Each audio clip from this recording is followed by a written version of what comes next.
either younger than us or, you know, passed and retired.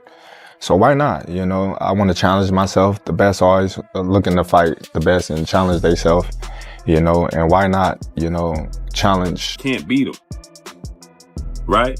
This is a money grab for Terence Crawford. It's just a situation where Terence Crawford is trying to fill up his bank account opposed to actually his legacy. If you study Floyd closely, like I have, you will notice that he never wastes any steps while he's in the ring. During a live chat with Stephen A. Smith, Terence Crawford is said to have accepted Floyd Mayweather's offer to fight. Crawford says that boxing is all about taking on big tasks and pushing his limits. He says that the best should fight the best, and he's excited to move up again. Crawford is cool and sure of himself. He says that meeting Mayweather is another chance for him to stand out and do better than expected. This is Terence the businessman talking, right? They got to pay the cheddar to make it better, right? For sure, for sure. All money ain't good money, so you got to know that. Okay, fair enough.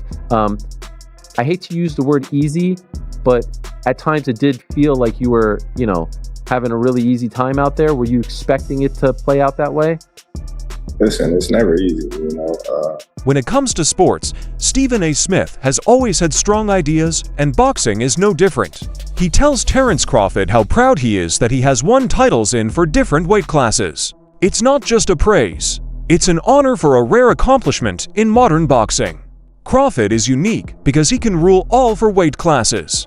In today's fight scene, fighters are sometimes afraid to move up in weight classes because of the risks involved. Stephen A. Crawford's flexibility and superiority are emphasized, and he is called the best 4-pound fighter of all time. Not only does it show how versatile he is physically, but it also shows how skilled he is, how tough he is mentally, and how determined he is to keep pushing himself against tougher opponents. Crawford is the best fighter on the planet. Pound for pound, he's that dude.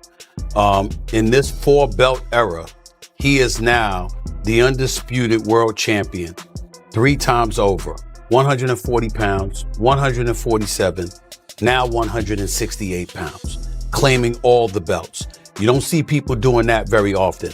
Going up against a guy who was perceived as being bigger and stronger, Crawford was strong.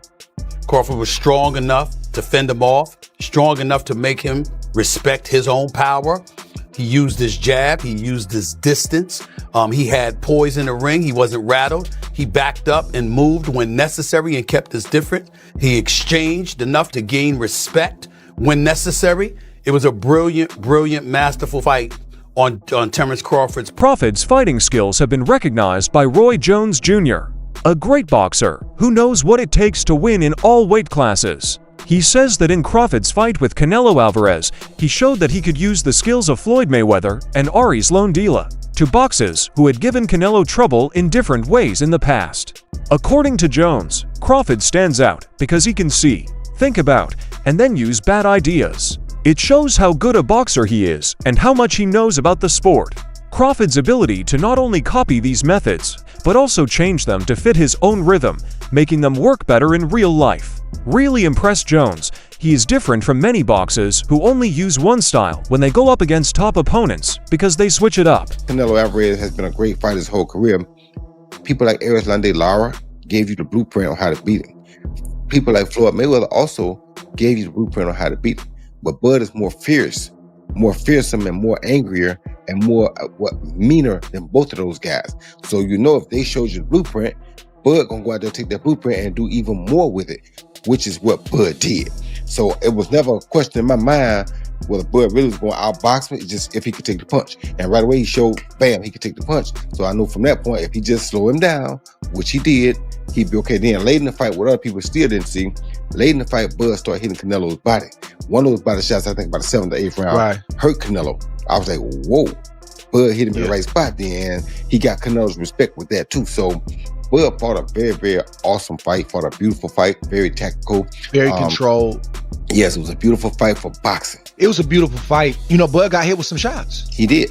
He did. He got hit with some single shots going out. You know, he's going out and you know Canelo, if he has you trapped in the corner or along the ropes, it's typically 1 to 2 big shots. You know that if you watched him. Yep. So you could tell Crawford, as he was going out, he knew the one shot was coming, and several times it landed. He even got hit with a 2-piece. I don't remember what round it was, uppercut right hand that Crawford took well. So when you started seeing him absorb the shots, if you're Team Crawford, you don't want him to take that shot. But if you started seeing that, now you know that, okay. And I think that's what gave Crawford the green light to stay there a little bit longer. He smiled about it. He smiled about it. Yeah. And sometimes that smile can be a lie. And sometimes that smile can mean what I think it meant for Crawford, which is, oh, that's not as bad as I thought it was. People are very upset about the idea of Crawford fighting Floyd Mayweather, even if it's just for fun. Some people think that this fight could hurt Crawford's reputation. They think he will choose money over victory in the ring instead of building on his historic wins, like beating Errol Spence and outperforming Canelo.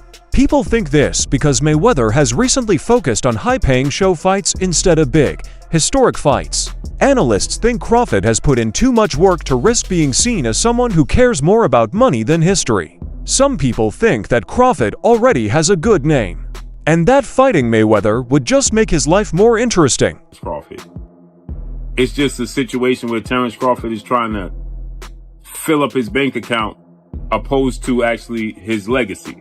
This is what was being said, right? This is what people perceived. Terence Crawford was just attempting to cash out. It's hard to have a good talk when Mayweather and Crawford fans compare their careers. Some of the biggest names in the sport have lost to Flo along the way. Critics of Flo, on the other hand, often point out when he wins. When Canelo met Mayweather, he was young and had never fought before. Pacquiao got hurt during their highly awaited fight in 2015. Also, many fans were skeptical of Floyd because he wouldn't let rematches happen, especially against Pacquiao. It was thought that Crawford's opponents would be at their best when they faced him, but he beat them anyway. There is a lot of discussion about whether Mayweather's success in the fight was due to skill or to careful timing and matchmaking. Mayweather's still greater than Terence Crawford. We need to really talk about this now. A lot of you guys are putting Crawford a bit too high. If you want to say Crawford could beat Floyd, I'm more open to that conversation, but when you're lining up the careers, I'm going to say Floyd every time. While they're both 5 division, Bud has become 3-time undisputed, but he's only fought 10 world champions to Floyd's 25 world champions. You can't take away the 5 division, 3-time undisputed. In terms of accolades, yeah, he probably gets the nod over Floyd. I say their accolades are about relative, considering Floyd Mayweather won Fighter of the Decade as well. But when you get to the resumes, Pacquiao, Oscar, Canelo, Cotto, Mosley, Castillo, Marquez, Zab, Gotti, Hatton, and Corley. There's probably way more people that this guy just didn't name. And then when you get to Bud's resume, not saying it's just bad, but the only names that's really worth mentioning is going to be Spence and Canelo. It's not a knock on Bud. Bud was not able to make those fights early on in his career. But I got to tell you guys what it is. Bud's resume just doesn't line up with Floyd's. Take their top 20 wins. Bud don't even got 20 wins to really sit here and name. Floyd got a good 20-something plus. Bud probably got about 10 wins that we could really sit here and name. Floyd's still greater than Bud in my opinion. A well-known boxing expert named Tony Jeff said that Floyd Mayweather's most powerful tool wasn't his defense or speed, but his ability to think. Jeffer says that Flo's real power came from his unwavering confidence that he could beat anyone.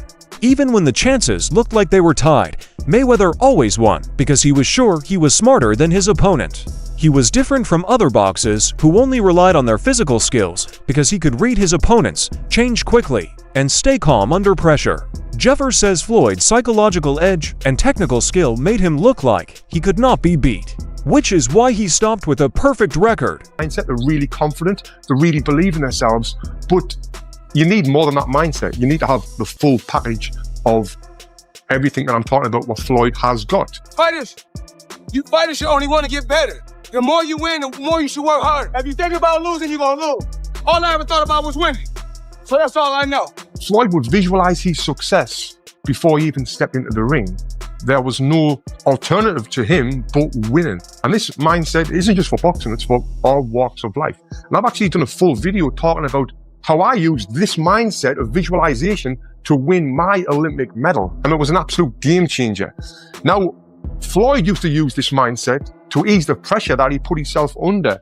And he made himself think like, I'm not under any pressure right now, where he was under immense pressure.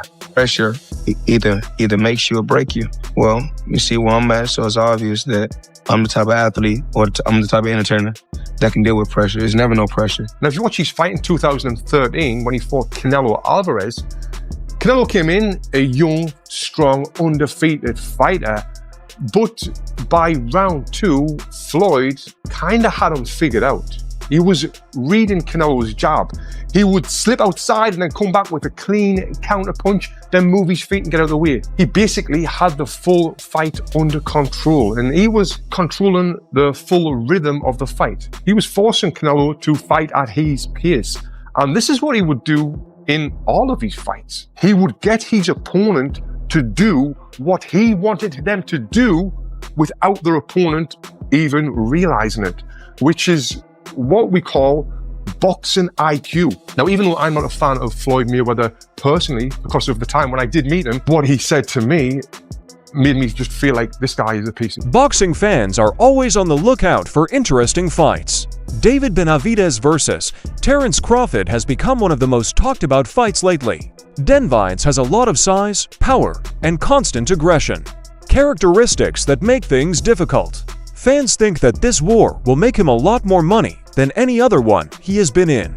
Even though nothing public has been said, there is still a lot of talk about it. This talk shows that fans would rather have high-stakes, legacy-defining fights than showy events that are more important to the team's finances than their sports value. A fight between Crawford and Benavidez would be a dream match for many boxing fans because it would be a battle of skill versus size and accuracy versus aggression. Not me, but shock the world. This past Saturday, Mexican Independence Day weekend, what he took on defeated another first ballot Hall of Famer, but he essentially jumped up 3 weight classes, technically 2, from 154 to 168, but only had 1 fight at 154 last August against Israel Majimov. Terence Crawford defeated Saul Canelo Alvarez, who is a 4-division champion, 2-time undisputed super middleweight, and the reigning, at the time, super middleweight world champion, undisputed world champion. And Terence Crawford beat him handily and convincingly. And because he beat him so easily, now the 63 win, 3 loss, 2 draw, 39 win by way of knockout, biggest threat has been now imposed on Terence Bud Crawford. And that's the Mexican Ecuadorian monster, David Benavidez, who is a 2-division undefeated world champion, is the 2-time WBC super middleweight and reigning WBC light heavyweight, 175-pound champion, who has a record of 30 wins, no loss, no draw, 24 wins by way of knockout.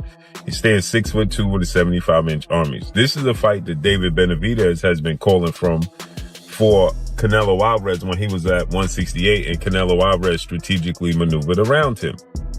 But Canelo Alvarez is 5'7" with a 70-inch arm reach, started his career at 147 pounds, made his real name at 154 pounds. He's not a big guy, okay? And styles make fights. Benavidez is 6'2" with a 75-inch arm reach. His last fight at 168 against Demetrius Andrade, he rehydrated to 193. So he's a big guy. Canelo Alvarez probably rehydrate to 182, maybe 185 max, right? He's not a big guy, right? It's hard to say how Floyd Mayweather and Terence Crawford are alike or different. Both warriors face off against the best fighters of their time and come out on top with amazing performances. Foe stands out from his teammates because he has a perfect record and is great at defense, but Crawford's ability to move up in weight and still dominate is just as impressive. The case isn't clear because the 2 times and situations are too different to make a clear comparison. Lastly, one may not be better than the other, but when put together, they are the best boxers ever. Goodness, I said that was going to happen. If Crawford was to win, we're going to be seeing a lot of these debates on whether or not Floyd Mayweather or Terence Crawford is going to be better. Now, this is going to be a debate for a long, long time. I'm talking about one of those debates like LeBron versus MJ, Messi versus Ronaldo. It's one of those. And the thing is, I can get behind it. Let me go ahead and say this. When it comes to resume, I do think we give Floyd Mayweather the edge. I mean, he beat a bunch of champions. He reigned for a long time. While Crawford, his resume is heavily criticized, and he's just not getting, his kind of respect for beating Errol Spence and Canelo Alvarez. But if we're talking strictly off of skills, this is where things get really, really tough to talk about. I think a fair assessment of this matchup would be Floyd Mayweather wins from 135 and 140, while Crawford wins from 147 to 154. And I say that because I feel like Floyd's style changed once he got to welterweight. He became a more defensive fighter, and he just wasn't as much focused on offense. And knowing this, I feel like Crawford would have had a much better chance of handling him. And we all know, Crawford was an absolute monster at welterweight. But hey, man, like I said, this is going to be a debate for a very long time. I can't wait to hear all the talk about it. I'm curious on your thoughts. Who you think wins in the fight? Floyd or Terence Crawford? Let's talk about it, and follow me for more Boston Talk. Greg Hackett's thoughts on Crawford's win over Canelo beautifully capture the symbolic meaning of the fight by calling Canelo the best boxer ever. Hackett talks about how dominant and feared Canelo has been in boxing over the last 10 years. A big change in power is that Crawford is able to confront him while also taking charge and breaking him down. Hackett says Crawford has become the new waterway monster, the fighter that everyone is afraid of, and the best in the sport. This win did more for him than just look good on his record. It changed the rules of boxing and made Crawford famous as the man who beat the shark and became the hunter. Gotta remember, Canelo is the guy right now in the sport that's supposed to be the man, big bad wolf. You beat him, you the wolf. Now it's like, what I mean? Like, all right, who else I'm gonna fight? You beat the shark, you beat the wolf. Right. Damn. Like, ain't no more ops out there. It's ops out there, but who gonna make them really want to get up? That's the shit. Gotta make sense. Like you said, you be the shark and then you be the wolf. But there's the monster.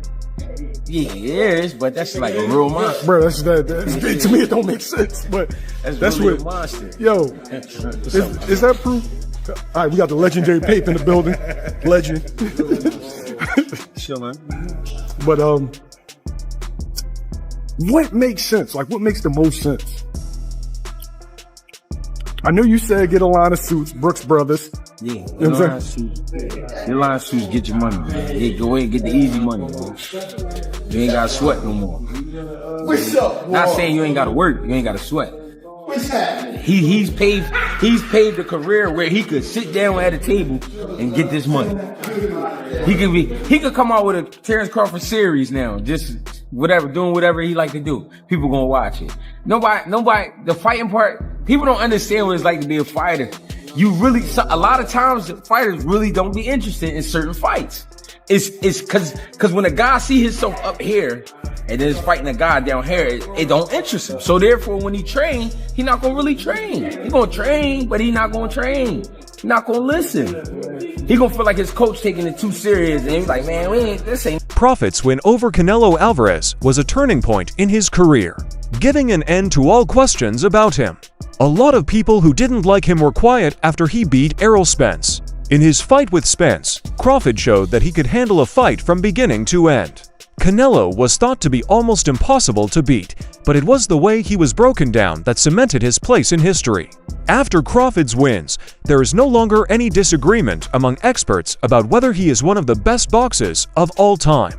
His ability to do better than champions in various divisions is proof that he is the best. There was enough action, and I think Crawford displayed his skill enough, even to someone with not the most trained eye, that they know they saw a very high-level athlete perform something at a very high level last night. I think he gained the sports world's attention last night and respect. He already did after Spence, but it went to another level in this fight. And I think even the fight itself, like just from a median level, but then the moments where they were having these exchanges, like kind of late in the fight, then people were like, all right, it was good. Then like, okay, I saw somebody like, they're squabbing, like there's a fight here. So I think it did. And Crawford closed the show. Yeah. In 10, 11, 12, he stood in there and landed some hard shots and rocked Canelo at the bell. He didn't.